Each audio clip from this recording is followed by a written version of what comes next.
Nais ng Panginoon, mga kapatid, na tayo ay iligtas mula sa lusak ng kasalanan at impyerno. And the Lord is merciful, the Lord is gracious, the Lord is loving. He loves you, He wants to save you. Nais ng Diyos na iligtas ka ngayong gabi, kapatid. Nais ng Diyos na ikaw ay mapawalang sala sa pamamagitan ng ginawa ng ating Panginoong Jesucristo. Oo, tunay mga kapatid na lahat tayo nagkasala at hindi nakaabot sa kalwalhatian ng Panginoon. Tunay po na lahat tayo nagkasala at tunay po na deserve nating mapunta sa impyerno. But God is merciful, God is gracious, God is loving. He wants to forgive you. Nais ng Panginoon na tayo patawarin sa lahat ng ating mga kasalanan. Kapag tayo ay mananampalataya sa Kanya, kapag tayo lalapit sa Kanya, kapag tayo ay magsisisi sa ating mga kasalanan, nais ng Panginoon, mga taga-Baguio, na atin pong pagsisihan ang lahat ng ating kasalanan. At kapag pinagsisihan po natin ang ating kasalanan, nais ng Panginoon na atin ng palikuran ang lahat ng kasamaan sa ating buhay. Nais natin ng ating Panginoon na tayo lumakad na may kabanalan sa kapangyarihan ng Kanyang Santo Espiritu.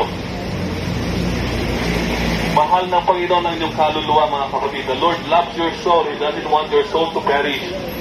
God does not want any one of us to perish. Ayaw ng Diyos na kahit ang sino sa atin ay mapahama. Ang nais ng Panginoon ay ang bawat isa sa atin ay magsisi sa kanyang kasalanan at tanggapin siya bilang Panginoon ang tagapagligtas. Mahal na mahal ka po ng Panginoon, mga kapatid. Marami po sa atin ang mahihirapan dahil sa maraming problema sa buhay. Many students are committing suicide, anxiety, depression, burdens in their family, in their work. Marami pong mga problema, issues sa buhay. But there is hope, amen. Meron pong pag-asa na binigay ang Diyos sa ating lahat. Yan po ang ating Panginoong Jesucristo.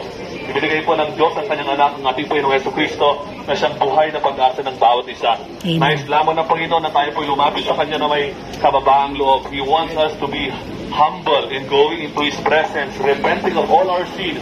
Nais ng Panginoon na ating pagsisihan ang lahat ng ating mga kasalanan na idawat ay di pamakawan sa aming abasbaso sa mga absat.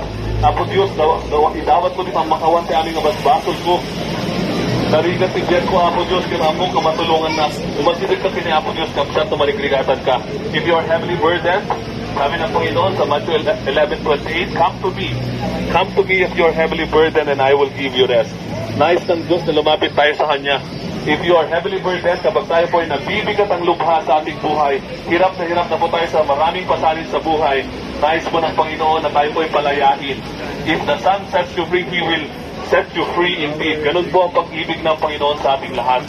Nais po ng Panginoon na palayain tayo at bigyan tayo ng buhay na punong-puno ng kapayapaan. Nais po ng Panginoon na tayo po ay magkaroon ng kapanatagan sa kabila ng magulong paglibutan, mga kapatid. Ay nais ng Panginoon na tayo magkaroon ng kapayapaan.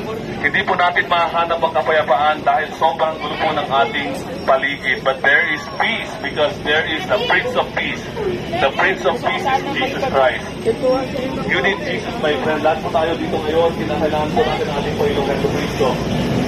Dahil lahat po tayo nagkasala. At dahil sa kasalanan tayo po ay nagkaroon ng kamatayan. Yes, we will all die physically. But the worst kind of death is eternal death and separation with God. That's the worst possible death ever. Na mamatay ka at mapunta ka sa impyerno. But tonight, my friend, if you have a humble heart, you can repent of your sins.